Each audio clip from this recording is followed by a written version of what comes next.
Thank you for joining us. All 47 unity schools closed over rising insecurity have reopened.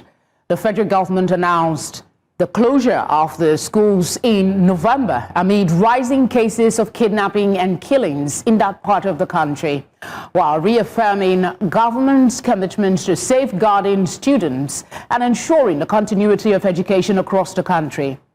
Spokesperson for the Federal Ministry of Education, Folashade Boriowo, says academic activities have fully resumed in the affected schools following the strengthening of security architecture within and around their premises. She added that the students have returned safely to their campuses, with many currently concluding their terminal academic programs as well as their examinations.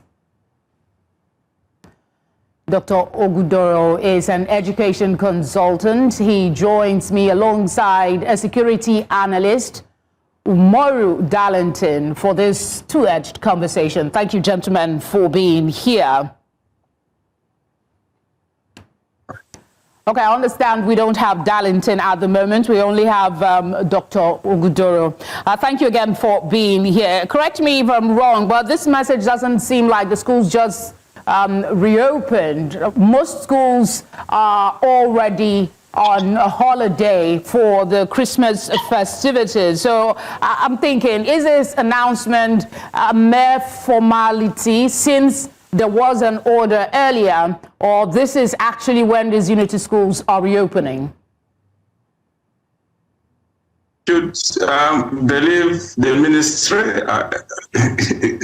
I believe in them means that this is the time they are ordering the children to return to their schools. And so since they were ordered out of those schools about a month ago, definitely don't expect that their academic calendar will run as smoothly as the academic calendar of those who didn't have to grapple with this challenge. So this is the time they are returning to school.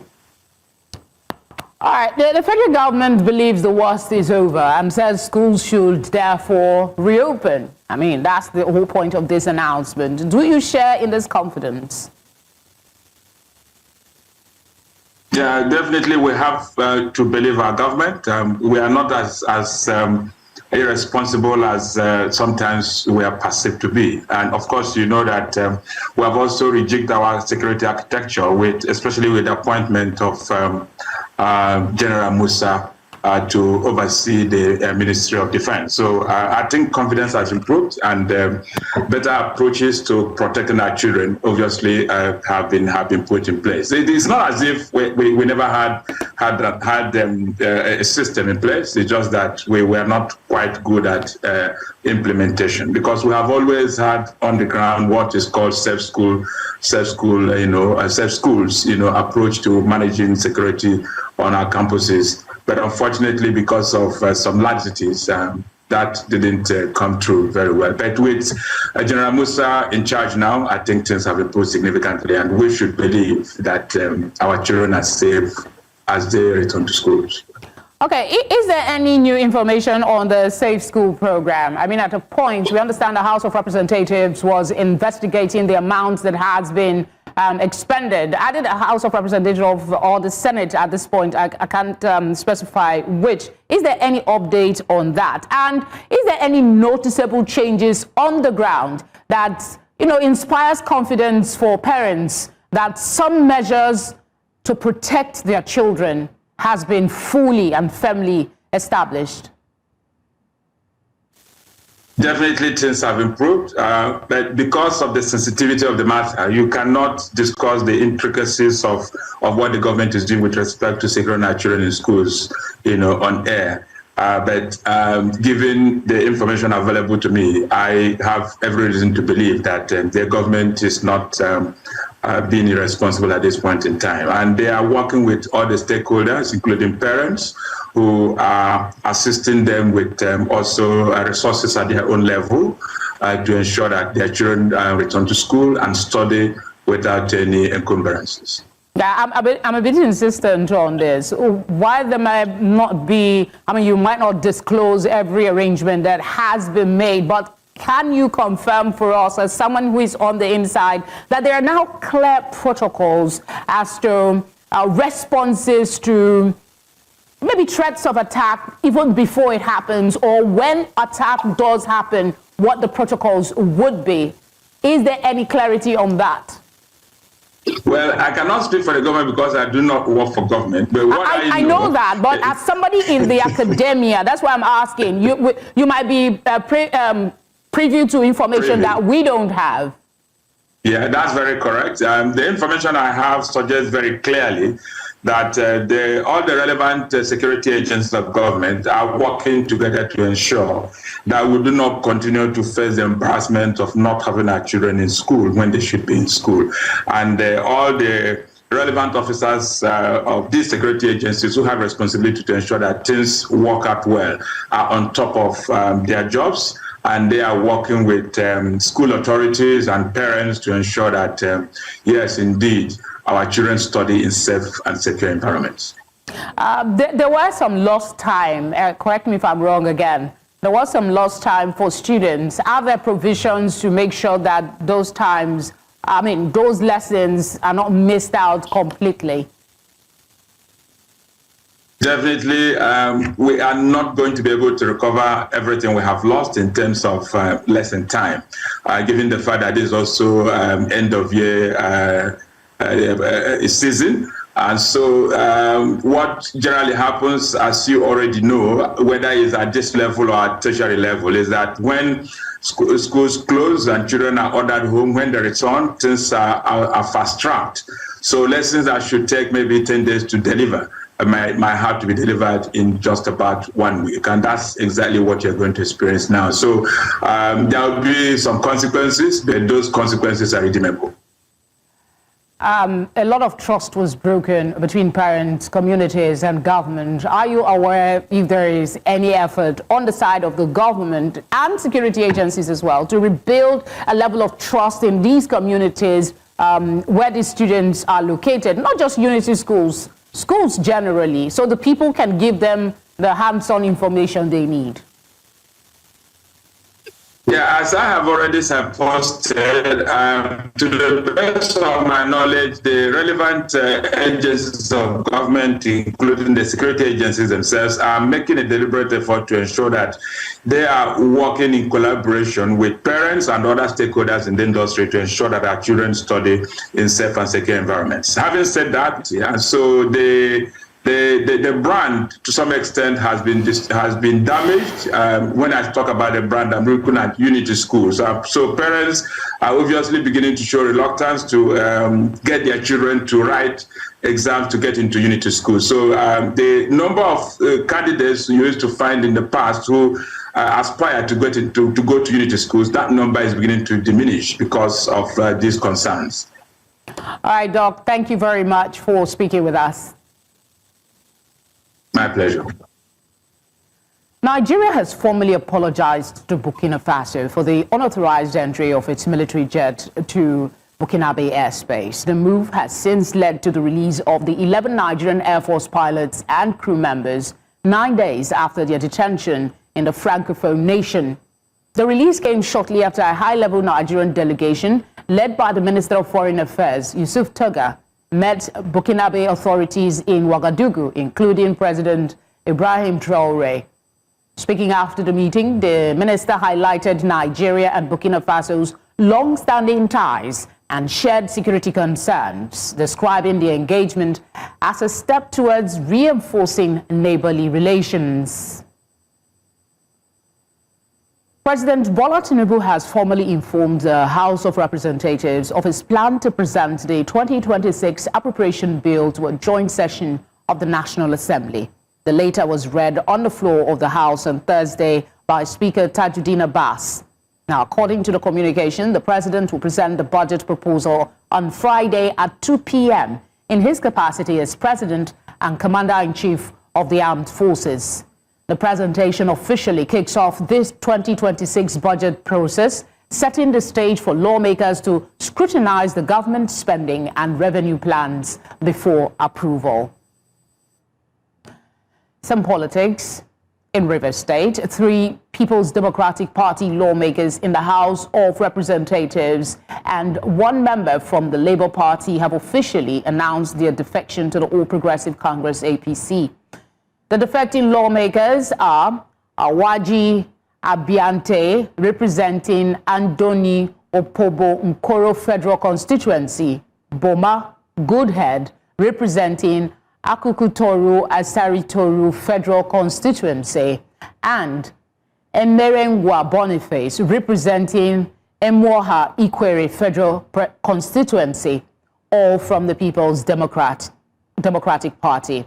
Also defecting is Emezurike Manuchim, who left the Labour Party for the APC. He represents 1 Port Harcourt, 1 federal constituency.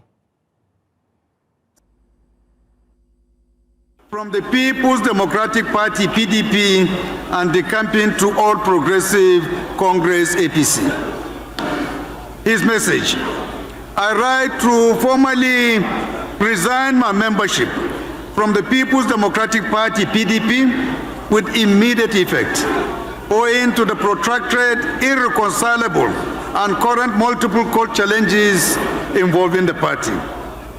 Consequent upon the above, I hereby decamp from the PDP to formally join the All Progressive Congress APC with immediate effect. Coming up tonight, Ogun State government cancels selection process for new Ijebuland monarch succession. Awujale. Details of this and more after now. Thank you for staying with us. You're watching tonight on News Central. A reminder of our top stories. Federal government assures of student safety as it reopens all 47 unitary schools closed over rising insecurity. Nigeria formally apologized to Burkina Faso for airspace violations as 11 servicemen regained freedom after days in detention. And NATO warns Russia faces devastating consequences if it attacks Ukraine as leaders hold summit to strengthen Kyiv. Now, the House of Representatives is now poised to review all treaties, agreements, and memoranda of understanding, MOUs, signed by the federal government, according to them, to protect Nigeria's interest and sovereignty. Chairman of the House Committee on Treaties, Protocols and Agreements, Rabiu Yusuf, told journalists in Abuja that many past agreements lacked proper oversight. He warns that some deals include risky arbitration clauses, hidden obligations, sovereignty waivers, and financial burdens unknown to the public. This review which we are about to start is not a political witch hunting. We are just trying to correct the wrongs. We are trying to see how we can protect, the best way to protect the interests of the Federal Republic of Nigeria. It is a patriotic call, constitutional and essential for Nigerian sovereignty, debt sustainability, and economic security. We are facing a lot of problems in Nigeria. Nigeria has signed numerous treaties, memorandum of understanding, agreements, many without adequate oversight for the National Assembly, or domestications or monitoring. Some agreements we observe contain hidden obligations, sovereignty waivers, unfavorable arbitration clause, or financial risks unknown to Nigerians.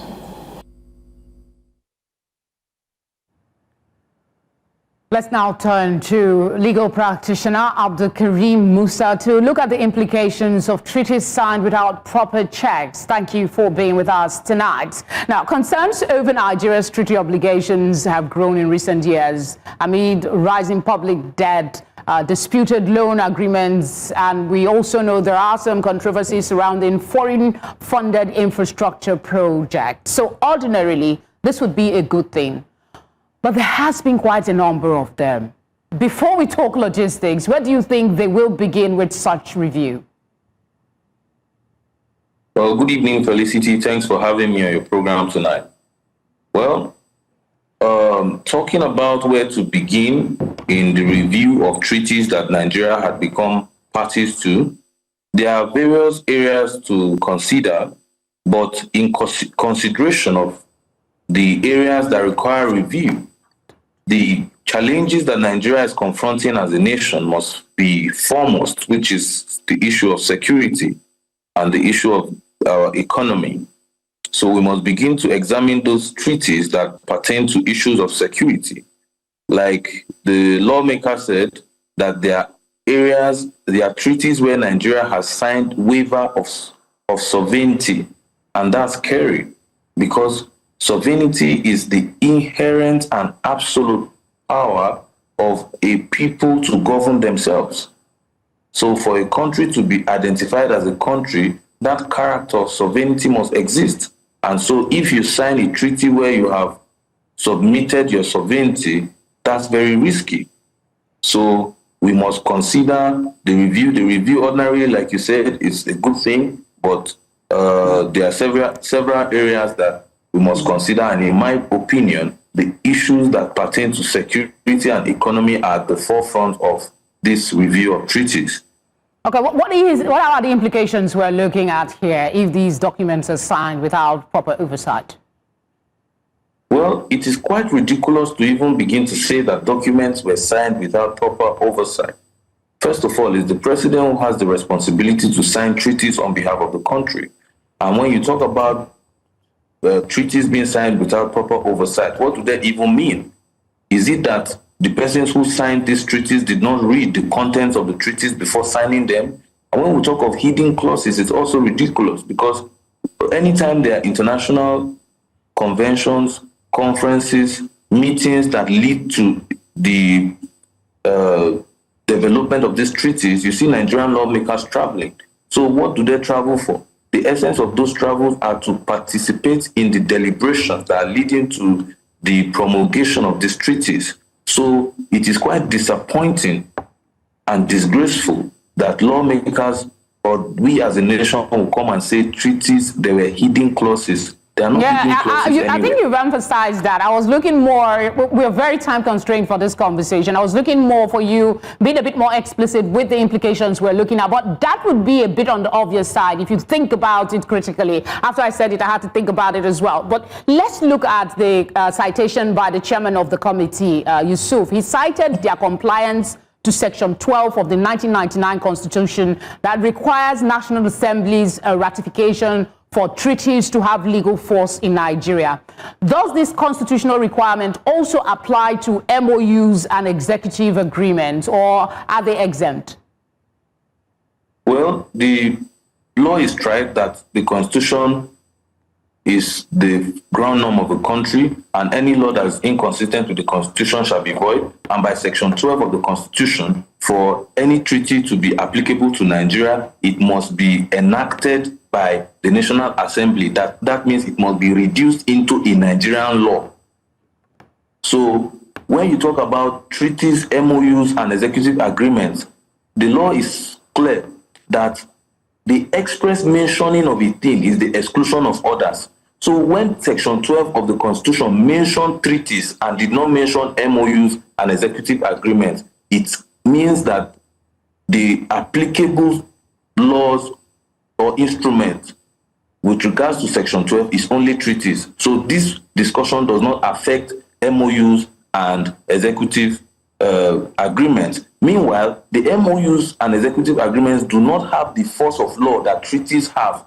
MOUs, international MOUs or executive agreements are just an understanding and expression of intention that these two countries are agreed on doing things in a particular way or interacting with each other in either economy, in business, or other areas of human existence in certain ways. But it does not have the binding force of law, but it has the binding force to the extent that it can affect the policies and the measures that we take to address certain issues. But treaties have the binding force of law insofar as it's enacted, but not MOUs.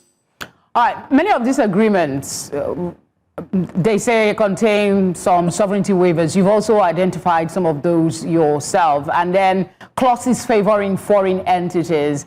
Is there any legal mechanism for reviewing or renegotiating already signed treaties or MOUs that may pose a risk to Nigeria's sovereignty or economy?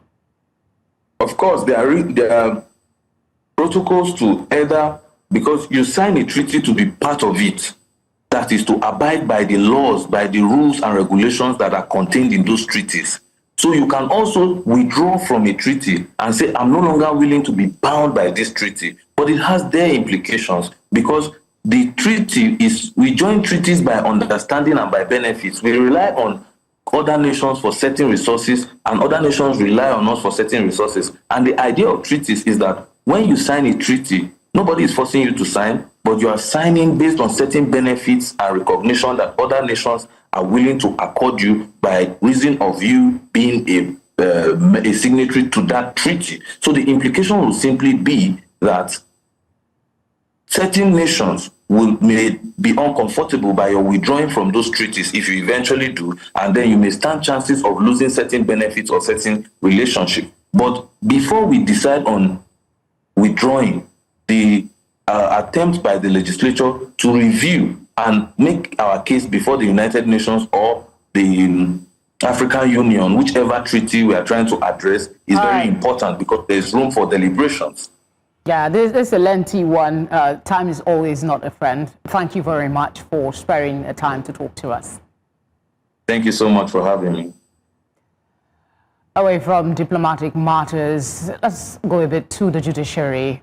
The Federal Capital Territory High Court has dismissed an application by former Attorney General of the Federation and Minister of Justice, Abubakar Malami, SAN, seeking release from the custody of the Economic and Financial Crimes Commission, EFCC. In a ruling delivered on Thursday, Justice Babangida Hassan held that Malami's detention was lawful and backed by valid court order. Malami, through his counsel, had argued that his continued detention during an ongoing EFCC investigation was illegal and violated his constitutional rights to personal liberty. However, the EFCC opposed the application, insisting that Malami was being held pursuant to a remand order lawfully obtained from another FCT High Court. Counsel to the Commission told the court that the remand order was issued by Justice S.C. Origi in line with provisions of the Administration of Criminal Justice Act. Staying with court matters, a Federal Capital Territory High Court sitting in Gwarimpa has ordered former Minister of Labour and Employment Chris Ngige to continue on the administrative bail earlier granted by the Economic and Financial Crimes Commission. Delivering the ruling, Justice Mariam Hassan upheld the bail but imposed additional conditions. The court directed Ngige to produce a shorty who is a director in federal government service and who owns landed property. The shorty is also required to deposit the title documents of the property and travel documents with the court, pending the conclusions of efforts to retrieve Ngige's international passport. The EFCC had earlier granted the former minister bail on self-recognizance with a directive that he submit his travel documents and provide one shorty. In his wisdom and instead of his discretion, thought it fit to allow the defendant to be on bail. Now, when you say administrative bail, it's not administrative, it's court bail. All that the court said was that the terms that were in the EFCC administrative bail will continue. That is to say, all that the defendant needs to do is to provide one shorty who would deposit his international passport and who would be resident within jurisdiction and who would also have a landed property. Now, because the defendant presently has no international passport, the court accepted that position that he lost his international passport when he traveled. The court said that he should apply and get his own international passport again, and once that is done, he will deposit that with the court, and the shorty's own will be returned to the shorty. What were the terms? The terms in the administrative bill granted by the EFCC? That the court adopted. Yes. The term. To other developments, the Ogun State government has stopped the ongoing process to pick a new Awujale, the paramount ruler of Ijebu land. Professor Fasi Yusuf, Vice Chairman of the Fusegua ruling house, confirmed the decision. The stool became vacant in July 2025 when Oba Sikiru Adetono died at the age of 91 after a 65-year reign, marking one of the longest kingships in the region. Earlier in December, the Jabode local government issued a letter directing the ruling house to start the selection and submit names of eligible candidates within 14 days. However, the state government called a meeting with the ruling house, local government officials, and the Awujale Interregnum Administration Committee after identifying procedural errors that could lead to drastic legal consequences. The Senate has confirmed all 64 ambassadorial nominees after a routine screening. The report by the Senate Committee on Foreign Affairs, led by Senator Sani Bello, was adopted without objection until Senator Sahabi Yao flagged the absence of a nominee from Zamfara State. Senate President Godswill Akpabio acknowledged the oversight, assuring that more nominations would follow and Zamfara would be included. For now, the state remains unrepresented with only a promise, no nominee yet. The committee has carefully and thoroughly screened the 34 nominees, and it is satisfied with their qualification, exposure, conduct, character, experience, and general performance. The nominees have displayed wide, in-depth knowledge on international diplomacy. To my dismay, I couldn't find Zamfara State on the list. None, both career and non-career. I wouldn't say that, I believe it must be an oversight by some officials that will have used the hands and eyes of Mr. President, because I'm sure Mr. President knows each and every nook and corner of this country. The list of ambassador nominees is not exhaustive. In other words, it has not been exhausted. The number of countries are so many, and some of them are career ambassadors. The non-career ambassadors are not even as many as they ought to be. So I believe that another list will be coming, and Zamfara State cannot be left out and will not be left out, I assure you. So I congratulate those who have the opportunity to go and save Nigeria. A new chapter opens in Nigeria's media space as broadcaster Morayo Afolabi Brown officially launches MAB Studios. The media personality says the studio represents a bold leap into the future, driven by purpose, passion, and a desire to create meaningful content. Placidia Iwekulie reports from Lagos. Supporters, industry leaders and well-wishers gathered for the unveiling of MAB Studios, a media platform founded by Morayo Brown. It's a show like none other. It's very energetic, it's very passionate, and it's about Nigerian people. At the event, Morayo reflected on her journey, describing her decision to step away from her previous role as a leap of faith, inspired by purpose and the drive to make an impact. I'm creating a talk show not just to talk, but to give back. To give back to people, to help people, not just, we're tired of talking about the problems. People automatically thought that I was getting a political appointment. I don't blame them, because the average Nigerian is not expected to have a dream. You're just expected to wait, relax, and let somebody from government link you up and give you a position. That's the Nigerian dream. Call somebody in Abuja and they'll sort you out. That's the normal rhetoric here. But I took a different turn, said that I need to bring this dream alive. Partners and guests at the launch shared messages of goodwill, expressing confidence in the studio's potential to contribute meaningfully to Nigeria's media landscape. Morayo Afolabi Brown, a trailblazer whose voice has inspired millions through her incisive interviews, bold commentary, and unwavering commitment to truth, has launched the Morayo Show. And we at News Central are honored to announce ourselves as proud partners in this extraordinary venture. At News Central, our mission has always been to deliver news with integrity, and relevance. So we are always bridging the gap between what's happening and what matters. Partnering with Moriah Show allows us to supercharge that mission. Together, this show will inspire some, provoke thoughts, spark discussions, may even agitate some, but it will definitely be the talk of the town. This is News Central's investing in the future of media, where bold ideas meet fearless execution. MAB Studios' flagship talk show will begin airing on News Central Television from January 5th, Monday through Thursday, 7 p.m. to 8 p.m.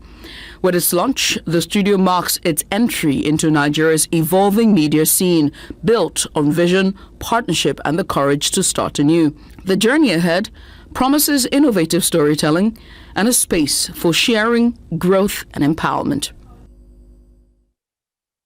Congratulations to Moriah. Now, away from Nigeria a bit, teenage girls in Sierra Leone face serious risks when seeking to terminate unwanted pregnancies, often turning to traditional healers, a choice that can lead to lasting physical and emotional harm. Abortion remains illegal in the country, except when the mother's life is at risk, leaving women with few safe options. A bill to decriminalize abortion, introduced in Parliament last year, has made little progress. Rights activists say strong opposition from religious communities is largely responsible for the delay. Unsafe terminations continue to threaten the health and lives of women, underscoring the urgent need for legal reforms and accessible reproductive health care in Sierra Leone. That time, the baby don't up to 20 months. So, you know, able. I drink calm, you know, able for puller. So, my friend go for take me back and go to me back to our mommy. Where the mommy go pull the breast, he boil am. He give me for that drinker. So, all nets, the baby the morning, the heart, all nets. So, in the next morning now I can bleed. Yes, it can come out. So from then till now, I begin to experience this belly hearts. Yes, belly be the one I mean continuously. To one of our headlines, NATO Secretary General Mark Rutte has warned Russia against future attacks on Ukraine. He warns that if a peace deal is ever agreed to end the war in Ukraine, President Putin must understand that any fresh attack would face a devastating response from NATO and its allies. This comes amid ongoing talks with world leaders scrambling to support Kyiv, now deep into its third year fighting Russian forces. EU leaders launched a high-stakes summit in Brussels today, aiming to unlock frozen Russian assets to fund war on Ukraine. Belgium faces mounting pressure to lift its blockade amid fears of Moscow's retaliation over funds held by Euroclear. The plan proposes using 210 billion euros in frozen assets to loan 90 billion euros to Kyiv over 2 years, with repayment contingent on Russia paying reparations.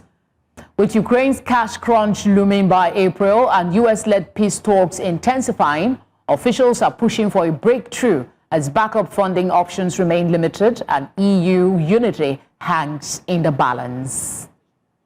We'll be back with business, sports, and entertainment news. Do stay with us. This segment is brought to you by MoneyPoint. President Bola Tinubu has approved the reconstitution of the board of the Nigerian Electricity Regulatory Commission, NERC, following Senate confirmation on December 16. Dr. Musiliu Olalekan Oseni has been appointed chairman effective December 1, 2025, to serve out his 10-year tenure under the Electricity Act 2023. Dr. Oseni, a former vice chairman, has been a commissioner since 2017. Dr. Yusuf Ali has been named vice chairman, while Nathan Chati, Dafe Akpenei, Aisha Mahmoud Kantibello, Chidi Ike, and Fouad Animasheun were confirmed as commissioners. President Tinubu urged the board to deepen power sector reforms in line with the Electricity Act. The proposed Bakassi deep-sea port in Cross River State has advanced with the issuance of a certificate of compliance by the Federal Ministry of Marine and Blue Economy. Governor Bassi Otu described the approval as a decisive shift from vision to reality, also adding that it's coming shortly after the Federal Executive Council's endorsement under a public-private partnership framework. The project is expected to attract about $3.5 billion in private investment and reshape Nigeria's shipping and logistics landscape. Trading on the Nigerian exchange closed with strong activity as investors exchanged a total of 839.7 million shares across 23,177 deals. The positive performance highlights renewed investor interest and improved liquidity in the market. At the close of trading, the benchmark NGX All-Share Index climbed 520.23, that's 0.35% points, to close at 150,363.05, while the total market capitalization of the exchange stood at 95.89 trillion naira, underscoring the market's growing size and resilience. To sectoral performance on the Nigerian exchange, it closed mixed, with consumer goods stocks leading the gainers as the consumer goods index rose by plus 1.23%. This was followed by the banking index, which advanced plus 0.56%, reflecting sustained interest in financial stocks. The oil and gas index recorded a marginal uptick of plus 0.05%, indicating cautious trading in the sector. And that does it for Business Tonight.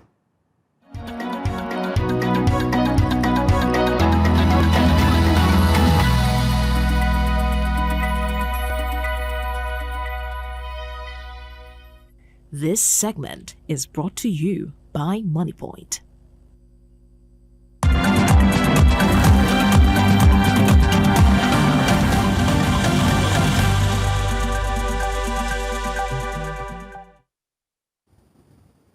Reigning national champion Muiz Adegoke will face a stern test as he defends his status against former champion Matthew Kuti and defending champion Abdul Basit Abdul Fatai when the third Daniel Ford Elite Youth Table Tennis Tournament kicks off tomorrow at the Molade Okoya Thomas Hall in Lagos.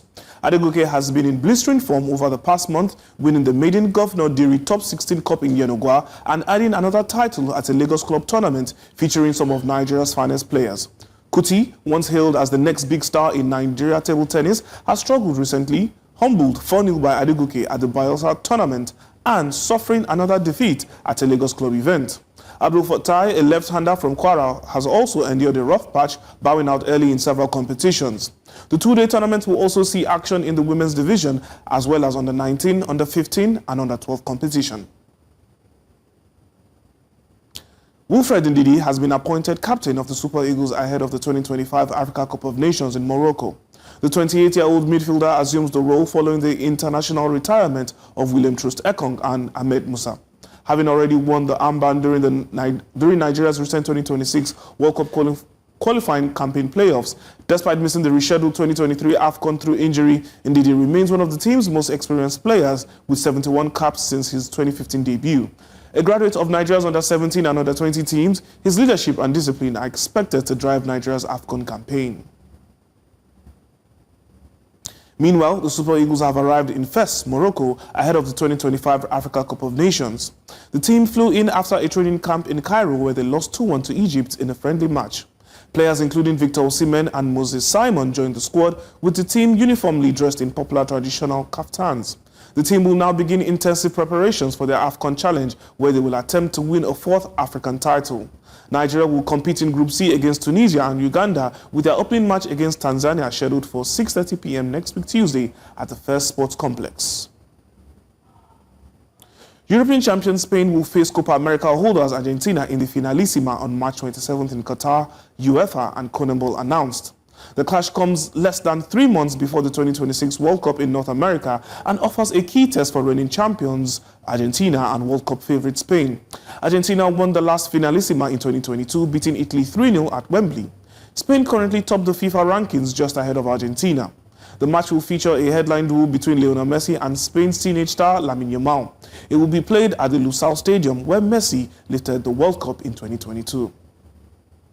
And that's all on Sports News tonight. Entertainment is next with Adele.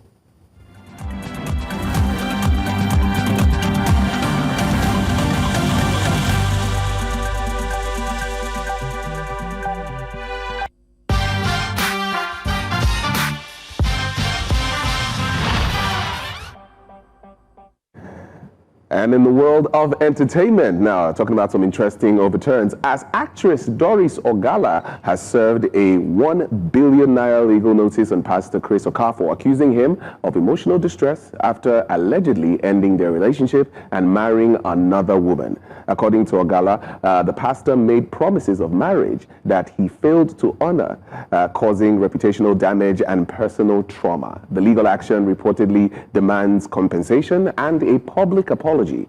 Pastor Okafor has denied the allegations, describing them as false and defamatory. As the dispute continues to play out, the public and, everybody's talking about it as, publicly and legally as well. Quite an interesting one. Felicity, do you have anything to say about this, or should we move? Because this is quite an interesting conversation, by the way. I just feel weak. I'm full of words, but I cannot, for somebody who speaks for a living, yes, I honestly cannot articulate you are short of words. Yeah, that's the word. It's heavy. It's heavy. I get it. I'm embarrassed too on their behalf. Okay. That they're bringing this up, or why are you embarrassed, by the way? I just want to be clear. I'm embarrassed on, I don't know. I don't have anything positive to say. It's okay. This is quite overwhelming. Yeah, I guess I don't know how to feel about it, but it's their personal and private life. We're only getting to know now because there is a disconnect. Yes. I hope that they can solve their problems and get off media space. Hopefully. Yeah. Now, let's celebrate some music icons, as Brandy and Pharrell Williams are set to receive a prestigious honor during the Grammy Week in Los Angeles, celebrating their lasting influence and global music culture. Now, the recognition will spotlight Brandy's vocal legacy and Pharrell's groundbreaking contribution as a producer, artist, and creative visionary. Industry peers describe the honor as long overdue, given the impact of both stars across generations. The ceremony is expected to attract top names from across the entertainment industry. I would say big congratulations to both of them as well. Well, that's all we have on entertainment tonight, by the way.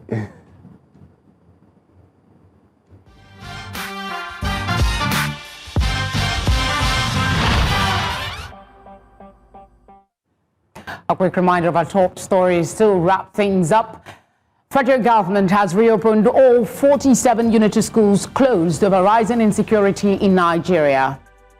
Nigeria formally apologized to Burkina Faso for airspace violations as 11 servicemen regained freedom after days in detention. We also brought you news that NATO has warned Russia faces devastating consequences if it attacks Ukraine as leaders hold summit to strengthen Kyiv. Do send us your eyewitness report.